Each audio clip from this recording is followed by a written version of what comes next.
than 1,000 Palestinians are injured as violence escalates in Jerusalem, the West Bank and Gaza.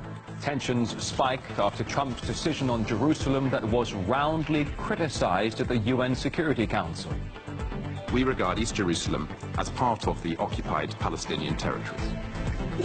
We therefore disagree with the US decision. We regret the decision announced by the President of the United States. The Arab Republic of Egypt denounces the US decision. But Sweden's chief prosecutor warns a Stockholm district populated almost entirely by migrants is becoming a, quote, war zone. Also, Pakistan's Air Force issues a stark warning, saying it will shoot down drones trespassing its airspace, including American ones.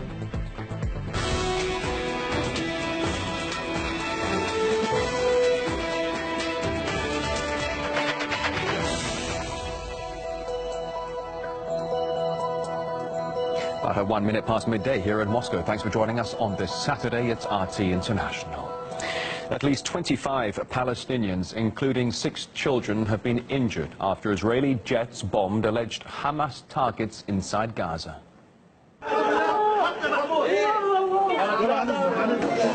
Israel's defense ministry says the airstrikes were in retaliation for 3 rocket attacks launched from the area into Israeli territory.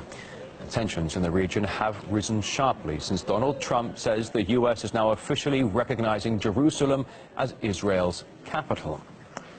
3 days of rage have been declared by Palestinians over the decision. 2 people were killed and hundreds injured in heavy clashes with Israeli police, according to Palestine's health ministry. And several reports suggest the number of those wounded may be more than 700. RT's Charlotte Dubinsky now reporting from Jerusalem. We were actually stood down by Damascus Gate, but there seemed to be scuffles there between the police and some local Palestinians who'd been shouting in the streets, people shouting that this is the capital of Palestine, this is the capital of Arabia, and that the US is the head of a snake.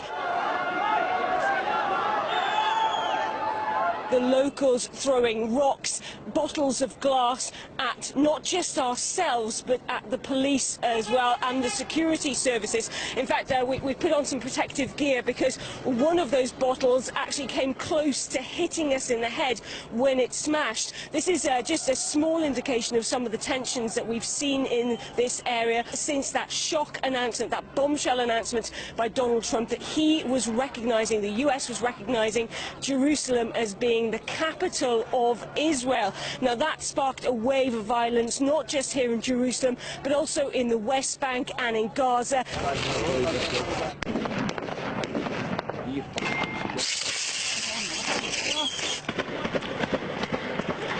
Israel and security services clashing with locals. There were reports of tear gas, of rubber bullets, and even live ammunition being fired.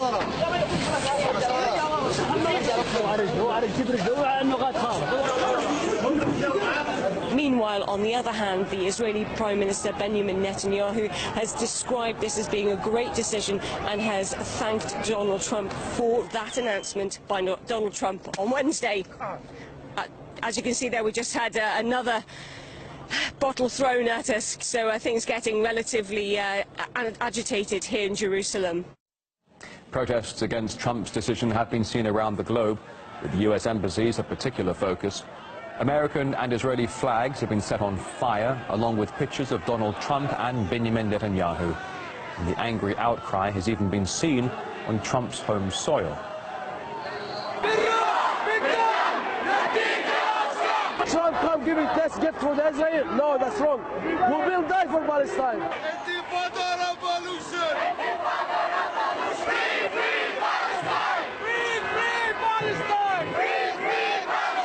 He can give away Trump Towers, but not Jerusalem to the Israelis. Yeah!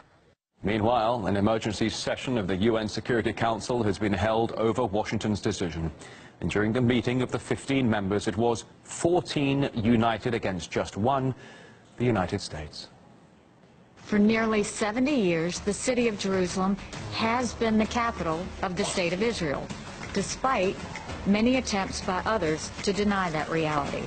Nous regrettons We regret the US President's decision. Moscow met Washington's decision with serious concern. These decisions are unhelpful to the prospects for peace in the region. Our actions reflected an honest assessment of reality. It is fueling tensions and increasing instability in an already volatile and turbulent region. Our actions are intended to help advance the cause of peace. At stake is the respect of international law and the legitimate rights of each side. At stake is the legitimacy of the Security Council. Israel, like all nations, has the right to determine its capital city. Unilateral actions attempting to change the status of Jerusalem risk buffeting the long-existing foundation for settlement of the Israeli-Palestinian issue. The United States took this step in full knowledge that it will raise questions and concerns. This is a dangerous precedent. This meeting reflects fear over repercussions of the unilateral decisions that run counter to and threaten the system of political relations. The United States will not be lectured to by countries that lack any credibility when it comes to treating both Israelis and Palestinians fairly. However, the US envoy to the UN, Nikki Haley, right there, she actually attacked the UN itself, accusing the global body of being biased against Israel. Over many years, the United Nations has outrageously been of the world's foremost centers of hostility towards Israel. The UN has done much more damage to the prospects for Middle East peace than to advance them. We will not be a party to that. The United States no longer stands by when Israel is unfairly attacked in the United Nations. We spoke exclusively to the Secretary General of the Palestine Liberation Organization Executive Committee, Saeb Erekat. He believes Netanyahu and Trump have destroyed the principle of the two-state solution without revealing their plans to the Palestinians beforehand. Trump took the central issue, Jerusalem, and decided its fate unilaterally. And now, in a matter of days or weeks, the Trump administration will declare its agreement to the incorporation of settlements by Israel. And what might happen in another week's time? This is my personal analysis based on my knowledge and evaluation of the behavior of this administration. For 5 weeks straight, I was in contact with them in Washington. They didn't raise a single question with us, nor informed us about their plan. They didn't tell us anything. We deal with Netanyahu's government and the Trump administration, which together have destroyed the principle of a two-state solution. If the US scuttles our efforts in the Security Council, we would have to appeal to the General Assembly, and also perhaps we'll appeal to the International Court of Justice and the US Supreme Court. Today marks 30 years since the start of the first Intifada, the armed Palestinian uprising against Israeli occupation. The peace process over those next 3 decades made very little progress. And with Palestinians now calling for a new Intifada, it seems the conflict is back to ground zero.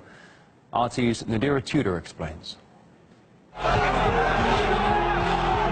The events of the last few days in Israel have brought us back to a time when you couldn't turn on the news without hearing about the Intifada, an armed resistance against Israeli occupation. Another outbreak of violence in the Israeli-occupied West Bank and the Gaza Strip. The first Intifada was triggered by a collision between an IDF truck and a Palestinian car. 4 Palestinian civilians were killed, and all hell broke loose. Even before then, political leaders had puzzled over ways to resolve the region's problems. By 1993, they managed to broker a set of agreements between Israel and Palestine, launching the so-called Oslo process, a supposed roadmap to peace.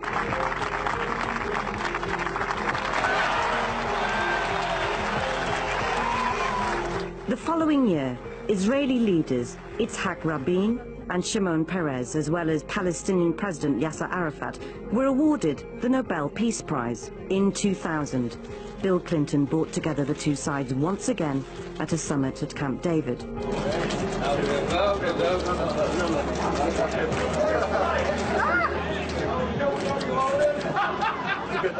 No agreement came out of that. The faltering peace process was derailed when former Israeli Prime Minister Ariel Sharon visited Temple Mount in Jerusalem. That enraged the Palestinians, who consider the site to be Islam's 3rd holiest place.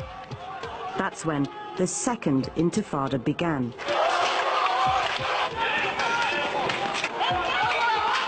It lasted 5 years.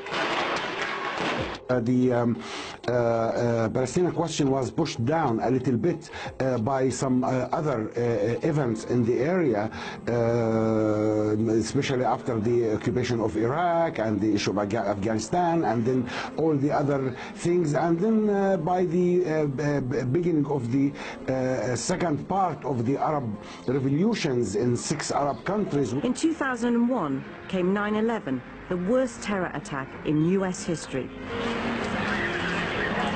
That completely refocused global media attention away from the Israel-Palestine conflict to return only intermittently when the violence flared up.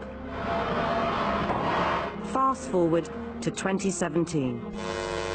Therefore, I have determined that it is time to officially recognize Jerusalem as the capital of Israel. Israel and Palestine are suddenly back on the agenda. The world is in shock. The US is falling out with its allies. This is a regrettable decision which France does not approve of and which contradicts international law. The announcement has the potential to send us backwards to even darker times than the ones we are already living in. The streets of Jerusalem and across the West Bank are on fire. Hamas has warned that Trump's decision has opened the gates of hell. Locals and US missions across the region are bracing themselves for violence. All of this need not have happened. There was no real need for Trump to come up with this declaration, which perhaps he himself does not even understand the meaning of. During biblical times, we had 2 different kingdoms, Judah and Israel. Jerusalem was in Judah, which is no longer with us.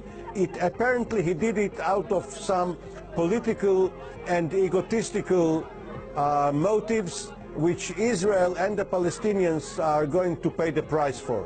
The 9th of December 2017 marks 30 years since the start of the first Intifada. Are we now back to square one? Nadia Rachuda, RT.